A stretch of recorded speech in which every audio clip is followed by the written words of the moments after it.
ರೈತ ಪರವಾದಂತ ಹೋರಾಟಗಳು, ರೈತ ಪರವಾದಂತ ಚಳವಳಿಗಳ ಮೂಲಕ 4 ವರ್ಷ ಸುದೀರ್ಘ ಕಾಲ ರಾಜಕಾರಣದ ನಮ್ಮ ಭಾರತ ದೇಶ ಮತ್ತು ನಮ್ಮ ಕರ್ನಾಟಕ ರಾಜ್ಯದ ರೈತರ ಪರವಾಗಿ ಅಳಿವುಳಿಗೋಸ್ಕರ, ರೈತರ ಅಸ್ತಿತ್ವಕ್ಕೋಸ್ಕರ ಹೋರಾಟವನ್ನ ಮಾಡ್ತಾ ಇರ್ತಕ್ಕಂಥ ನಮ್ಮ ನಿಮ್ಮೆಲ್ಲರ ನೆಚ್ಚಿನ ಮಾಜಿ ಪ್ರಧಾನಮಂತ್ರಿಗಳು, ಪಕ್ಷದ ವರಿಷ್ಠರು, ರೈತರ ಮಗನಾಗಿರ್ತಕ್ಕಂಥ ಸನ್ಮಾನ್ಯ ಶ್ರೀ ದೇವೇಗೌಡರು ಸಾಹೇಬರು ಅಪ್ಪಾಜಿ ಅವರು ಇವತ್ತಿನ ದಿನ ಬಂದು ಬೈರಮಂಗಲದ 2ನೇ ದಿನದ ಈ ಒಂದು ಪಾದಯಾತ್ರೆಗೆ ಸ್ವತಃ ಅವರೇ ಚಾಲನೆಯನ್ನ ಕೊಡ್ತಕ್ಕಂಥದ್ದಷ್ಟೇ ಅಲ್ಲ, ಬಿಡದಿ ಭಾಗದ ನಮ್ಮ ಬೈರಮಂಗಲ ಹಾಗೂ ಕೆಂಚಗಾರನಹಳ್ಳಿಯ 26 ಗ್ರಾಮದ ರೈತರ ಜೊತೆಯಲ್ಲಿ ಸನ್ಮಾನ್ಯ ದೇವೇಗೌಡರು ಸಾಹೇಬ್ರ ಮಾರ್ಗದರ್ಶನ ಇದೆ. ನಿಮ್ಮ ಜೊತೆಯಲ್ಲಿ ರೈತರನ್ನ ಉಳಿಸ್ತಕ್ಕಂಥದ್ದಕ್ಕೆ ಯಾವುದೇ ಒಂದು ಸಂದರ್ಭದಲ್ಲೂ ಕೂಡ ನಾನು ಬದ್ಧವಾಗಿ ಬಂದು ನಿಂತಿದ್ದೇನೆ ಅಂತಕ್ಕಂಥ ಒಂದು ಆತ್ಮವಿಶ್ವಾಸದ ನುಡಿಗಳನ್ನ ಇವತ್ತು ದೇವೇಗೌಡರು ಸಾಹೇಬರು ಮಾತನಾಡಿರ್ತಾರೆ. ರೈತಾಪಿ ವರ್ಗ ಅನ್ನದಾತರ ಅಸ್ತಿತ್ವವನ್ನು ಕಾಪಾಡ್ತಕ್ಕಂಥದ್ದಕ್ಕೆ ತಾವೆಲ್ಲರೂ ಕೂಡ ಇವತ್ತು ಈ ಪಾದಯಾತ್ರೆಯಲ್ಲಿ ಭಾಗವಹಿಸಿರ್ತಕ್ಕಂಥದ್ದಕ್ಕೆ ನಿಮ್ಮೆಲ್ಲರ ಪಾದ ಕಮಲಗಳಿಗೆ ಇವತ್ತು ರೈತಾಪಿ ವರ್ಗಕ್ಕೆ ನನ್ನ ಭಕ್ತಿಪೂರ್ವವಾದಂತ ನಮನಗಳನ್ನ ಸಲ್ಲಿಸಲಿಕ್ಕೆ ಬಯಸ್ತೇನೆ.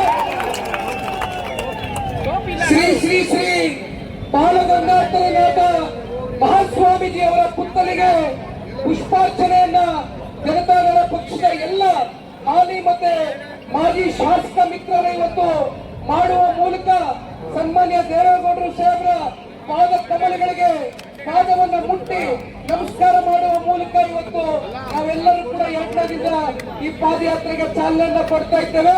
ಈಗಾಗಲೇ ಸಮಯ ಸಾಕಷ್ಟು ಆಗಿದೆ, ಆದ್ರೆ ಕೆಲವೊಂದಷ್ಟು ವಿಚಾರಗಳು ಇವತ್ತು ನಿಮ್ಮ ಮುಂದೆ ನಾನು ಇಡ್ಲಿಕ್ಕೆ ಬಯಸ್ತೇನೆ. ಈ ಭಾಗದ ರೈತರ ಜೀವನಾಡಿಯಾಗಿರ್ತಕ್ಕಂಥ ಸಣ್ಣ ಮತ್ತೆ ಅತಿ ಸಣ್ಣ ರೈತರ ಸಂಖ್ಯೆ ಇವತ್ತು 7,841 ಎಕರೆ. ಈ ಕೃಷಿ ಪ್ರದೇಶದಲ್ಲಿ ಯಾರು ಕೂಡ ಅತಿ ದೊಡ್ಡ ಶ್ರೀಮಂತರುಗಳಿಲ್ಲ, ಎಕರೆ ಗಟ್ಟಲೆ ಭೂಮಿಯನ್ನ ಹೊಂದಿರತಕ್ಕಂಥ ರೈತರಿಲ್ಲ.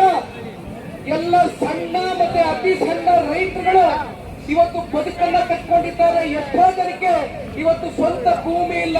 ತಾವೆಲ್ಲ ಕೇಳ್ತಾ ಇದ್ದೀರಿ, ಈ ಭಾಗದಲ್ಲಿ ಬೆಂಗಳೂರು ನಗರಕ್ಕೆ ಸರಬರಾಜಾಗ್ತಾ ಇರ್ತಕ್ಕಂಥ ಹಾಲು ಹತ್ತತ್ರ 6 ಲಕ್ಷ ಲೀಟರ್ ಇವತ್ತು ಹೈನುಗಾರಿಕೆಯ ಮೂಲಕ ಉತ್ಪಾದನೆ ಮಾಡ್ತಾ ಇದ್ದಾರೆ.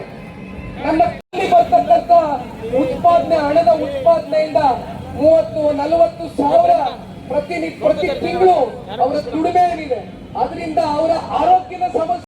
517ನೇ ದಿನದ ಈ ಒಂದು ಪ್ರತಿಭಟನಾ ಸ್ಥಳಕ್ಕೆ ರೈತಾಪಿ ವರ್ಗದ ಹೆಣ್ಮಕ್ಳು, ಹಿರಿಯರು, ಯುವಕರು ಇವತ್ತು ಮಳೆ, ಚಳಿ, ಗಾಳಿ, ಬಿಸಿಲು ಎಲ್ಲವನ್ನ ಬಿಟ್ಟು ಅವರ ಪಿತ್ರಾರ್ಜಿತ ಆಸ್ತಿಯನ್ನ, ಫಲವತ್ತಾದಂತ ಭೂಮಿಯನ್ನ, ಅವರ ಸ್ವಂತ ದುಡಿಮೆಯ ಭೂಮಿಯನ್ನ ಉಳಿಸ್ಕೊಳ್ತಕ್ಕಂಥದಕ್ಕೆ ಆ ಪುಣ್ಯಾತ್ಮ ತಂದೆ ತಾಯಂದ್ರು ಸುದೀರ್ಘ 1 ವರ್ಷಕ್ಕೂ ಹೆಚ್ಚು ಕಾಲ ಇವತ್ತು ಬೀದಿಯಲ್ಲಿ ನಿಂತಿದ್ದಾರೆ.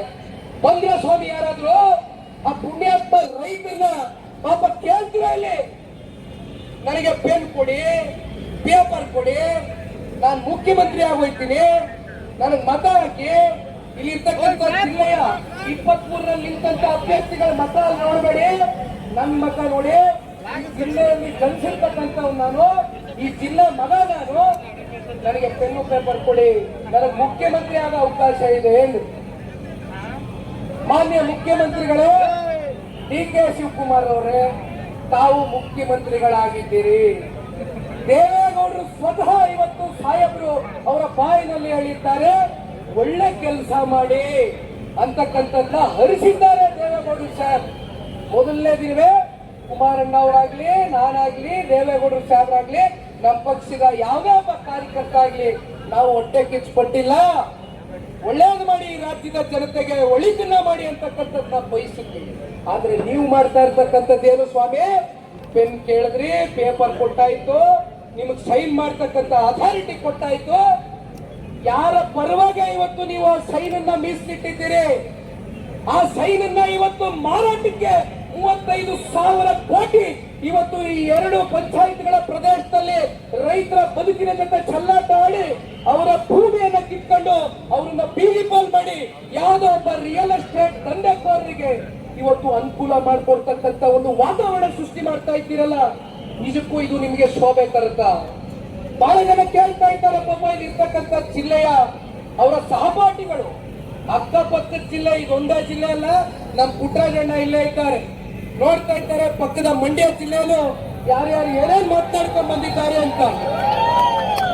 ಒಂದು ಮಾತನ್ನ ಹೇಳ್ತಾರೆ, ಈ ಒಂದು ಹೋರಾಟ 517ನೇ ದಿನಕ್ಕೆ ಅವತ್ತು ಕಾಲಿನಿಟ್ಟಿದೆ. ಹೋರಾಟದ ಮೊದಲನೇ ದಿನ ಪ್ರಾರಂಭಿಕ ಹಂತದ ದಿನದಿಂದ ಕೂಡ ಸನ್ಮಾನ್ಯ ಕುಮಾರಣ್ಣ ಅವರ ಆಶೀರ್ವಾದದಲ್ಲಿ, ದೇವೇಗೌಡರು ಸಾಹೇಬರ ಮಾರ್ಗದರ್ಶನದಲ್ಲಿ ಹಲವಾರು ಬಾರಿ ನಾವು ಹೋರಾಟದ ಸ್ಥಳಕ್ಕೆ ಬರ್ತಕ್ಕಂಥದ್ದಷ್ಟೇ ಅಲ್ಲ, ಇವತ್ತು ಮಾನ್ಯ ದೇವೇಗೌಡರು ಸಾಹೇಬರಿಗೆ 94 ವಯಸ್ಸಾಗಿರ್ಬೋದು. ಅವರ ಮಾತನ್ನ ಹೇಳೋದು, ಕೈ ಕಾಲದ ವಯಸ್ಸಾಗದಷ್ಟೇ, ಮನಸ್ಸಿನ ಇಚ್ಛಾಶಕ್ತಿ ವಯಸ್ಸಾಗಿಲ್ಲ. ರೈತ ಪರವಾದಂತ ಬದ್ಧತೆ 1% ಕೂಡ ಕಮ್ಮಿ ಆಗಿಲ್ಲ ಅಂತಕ್ಕಂಥದ್ದನ್ನ ಅಪ್ಪಾಜಿರವ್ರು ಹೇಳಿರ್ತಕ್ಕಂಥ ತಾವು ನೋಡಿದ್ದೀರಿ. ಬಹಳ ಜನ ಕೇಳ್ತಾರೆ, ಇಲ್ಲಿರ್ತಕ್ಕಂಥ ಶಾಸಕರು ನಿಮ್ಗೆ ಹೊಟ್ಟೆ ಕಿಚ್ಚು ಬಂದ್ಬಿಟ್ಟದೆ, ನೀವೇನು ಮುಖ್ಯಮಂತ್ರಿಗಳಾಗಿರ್ತಕ್ಕಂಥವ್ರನ್ನ ನಮ್ಮ ಜಿಲ್ಲೆಯವ್ರನ್ನ ನೀವು ಸಹಿಸ್ತಾ ಇಲ್ಲ ಅಂತಾರೆ. ನಾವು ಹೋರಾಟ ಶುರು ಮಾಡಿದಾಗ, ರೈತರು ಬೀದಿಲಿ ಪ್ರತಿಭಟನೆಗೆ ಕರೆ ಕೊಟ್ಟಾಗ 517 ದಿನ ಎಷ್ಟು ತಿಂಗಳಾಗದೆ ಈ ಜಿಲ್ಲೆಯ ಮಾನ್ಯ ಮುಖ್ಯಮಂತ್ರಿಗಳ ಸ್ಥಾನವನ್ನು ಅಲಂಕರಿಸಿ 3 ತಿಂಗಳ 2 ತಿಂಗಳ ಮೊದಲನೇ ದಿನದಿಂದ ಹೋರಾಟವನ್ನ ರೈತರ ಪರವಾಗಿ ಮಾಡ್ಬೇಕಾದ್ರೆ ಅವ್ರು ಇನ್ನೂ ಮುಖ್ಯಮಂತ್ರಿಗಳ ಆಗಿರಲಿಲ್ಲ ಸ್ವಾಮಿ, ಇನ್ನೂ ಉಪಮುಖ್ಯಮಂತ್ರಿಗಳಾಗೇ ಮುಂದುವರಿತಾ ಇದ್ರು. ಒಂದು ಈ ಸಂದರ್ಭದಲ್ಲಿ ಹೇಳಲಿಕ್ಕೆ ಬಯಸ್ತೇನೆ, ಇಲ್ಲಿರ್ತಕ್ಕಂಥ ಬಹುತೇಕ ಶಾಸಕರು ಒಂದು ಪ್ರಶ್ನೆಯನ್ನ ಮಾಡ್ತಾರೆ, ಒಕ್ಕಲಿಗರು ಮುಖ್ಯಮಂತ್ರಿ ಆಗಿರ್ತಕ್ಕಂಥದ್ದು ನಿಮ್ಗೆ ಸೇರಣೆ ಇಲ್ಲ, ನೀವು ಸಹಿಸ್ತಾ ಇಲ್ಲ ಅಂತಕ್ಕಂಥದ್ದನ್ನ ಸುಳ್ಳು ಕಥೆಗಳನ್ನ ಕಟ್ಟದು ಬಿಡಿ. ಇಲ್ಲಿ ಯಾವ ಒಂದು ಬಡ ಒಕ್ಕಲ್ತನ ಮಾಡತಕ್ಕಂಥ ಪ್ರತಿಯೊಬ್ಬ ಬಡ ರೈತನು ಕೂಡ ಇವತ್ತು ಆ ರೈತನ ಮಗನ ಜೊತೆಯಲ್ಲಿ ಇವತ್ತು ಮಣ್ಣಿನ ಮಗ ಸನ್ಮಾನ್ಯ ದೇವೇಗೌಡರು ಸಾಹೇಬರು ನಿಂತಕ್ಕಂಥ ಒಂದು ಧರ್ಮವನ್ನ ಇವತ್ತು ಪಾಲಿಸುವಂತದ್ದಾಗಬೇಕಾಗಿದೆ. ಆ ಒಂದು ಧರ್ಮವನ್ನ ಪಾಲನೆ ಮಾಡ್ತಾ ಇದೀವಿ ಹೊರತುಪಡಿಸಿ ನಾವು ಒಕ್ಕಲ್ತನ ಮಾಡ್ತಕ್ಕಂಥ ಬಡ ರೈತರು ಪ್ರತಿ ಒಬ್ಬನು ಕೂಡ ಒಕ್ಕಲಿಗ ಇದ್ದಾನೆ, ಅಂತರ ಜೊತೆಯಲ್ಲಿ ನಿಂತ್ಕೊಳ್ಬೇಕಾಗ್ತದೆ.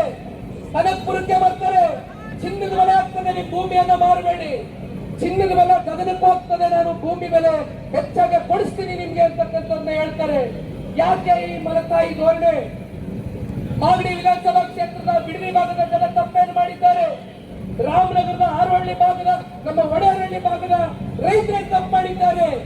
ಯಾಕೆ ಈ ಮಲತಾಯಿ ಧೋರಣೆ? ನಿನ್ನೆಯ ದಿನ ಈ ಒಂದು ಪಾದಯಾತ್ರೆಗೆ ಕಾಂಗ್ರೆಸ್ನವರ ಮನಸ್ಸಿನಲ್ಲಿ ಇವತ್ತು ನಡ್ತಾ ಹುಟ್ಟಿದೆ ಅನ್ನೋದಕ್ಕೆ ಒಂದು ಸಾಕ್ಷಿ ಇವತ್ತು ರಾಜ್ಯ ಸರ್ಕಾರ ನಡೆಸ್ತಾ ಇರ್ತಕ್ಕಂಥವ್ರು ಇವತ್ತು ಎಷ್ಟು ಗಾಬರಿಯಾಗಿದ್ದಾರೆ ಅನ್ನೋದಕ್ಕೆ ನೀವು ನೋಡಬಹುದು. ಇಲ್ಲಿ ವರ್ಡಿಂಗ್ಗಳು ನಮ್ಮ ವಿರುದ್ಧವಾದಂತ ವರ್ಡಿಂಗ್ಗಳನ್ನ ಹಾಕಿದ್ದಾರೆ. ದೊಡ್ಡ ದೊಡ್ಡ ಪುಟದ ಜಾಹೀರಾತುಗಳು ಇವತ್ತು ಎಲ್ಲಾ ಪತ್ರಿಕಾ ಹಾಗೂ ದೃಶ್ಯ ಮಾಧ್ಯಮಗಳಲ್ಲಿ ಕೋಟ್ಯಾಂತರ ರೂಪಾಯಿ ಕೊಟ್ಟು ಇವತ್ತು ಜಾಹೀರಾತುಗಳನ್ನ ಕೊಟ್ಟಿದ್ದಾರೆ. ಯಾತಕ್ಕೋಸ್ಕರ ಕೊಟ್ರಿ? ಪರಿಶೀಲನಾ ಸಮಿತಿ ಮಾಡ್ತೀನಿ ಅಂದ್ರು. 4 ವಾರದಿಂದ ಹೇಳಿದ್ರು ಮುಖ್ಯಮಂತ್ರಿಗಳು. ಯಾವತ್ತು ಪರಿಶೀಲನಾ ಸಮಿತಿಯನ್ನ ಅಧಿಕೃತವಾಗಿ ಘೋಷಣೆ ಮಾಡ್ತಾರೆ ಅಂದ್ರೆ ಪಾದಯಾತ್ರೆಯ 20,000 ಎಕರೆ ಅಂತಿಮ ಅಧಿಸೂಚನೆ ಹೊರಡಿಸಿ 11,000 ಕೋಟಿ ನಿಮ್ಮ ಖಾತೆಯಲ್ಲಿ ಇದೆಯೇ? ಪ್ರಾಧಿಕಾರದ ಖಾತೆಯಲ್ಲಿ, ಜಿಬಿಡಿಯ ಖಾತೆಯಲ್ಲಿ ನಾಳೆ ರೈತರು ಬಂದು 11,000 ಕೋಟಿ ಕೊಡ್ತಕ್ಕಂಥದಕ್ಕೆ ನಿಮ್ಮ ಖಾತೆಯಲ್ಲಿದ್ರೆ ದಯಮಾಡಿ ನಿಮ್ಮ ಖಾತೆಯ ಪುಸ್ತಕವನ್ನ ಬಹಿರಂಗವನ್ನ ಪಡಿಸಿ 11,000 ಕೋಟಿ ನಮ್ಮ ಹತ್ರ ಇದೆ. 90% ಸಾಲ ತಗೊಳ್ತಾ ಇದ್ದೀರಿ. ಅಲ್ಲೆಲ್ಲೋ ಪಿಡಿಎನ 2,000 ಈಕ್ವಿಟಿ ತೋರಿಸ್ತೀರಿ. PMRDA ಇಂದ ಹಲವಾರು ಸೈಟ್ಗಳನ್ನ ಅಡಮಾನ ಇಟ್ಟಿದ್ದೀರಿ. ಯಾವ ಭೂಷಾಂತಕ್ಕೆ ಮಾಡ್ತಾ ಇದ್ದೀರಿ? 15,000 ಕೋಟಿ ಪ್ರಾಜೆಕ್ಟ್ ನಲ್ಲಿ 13,000 ಕೋಟಿ ಸಾಲದವರೇ ಹಣಕಾಸಿನ ಇಲಾಖೆಯ ಅಧಿಕಾರಿಗಳು. ಸರ್, ಇದು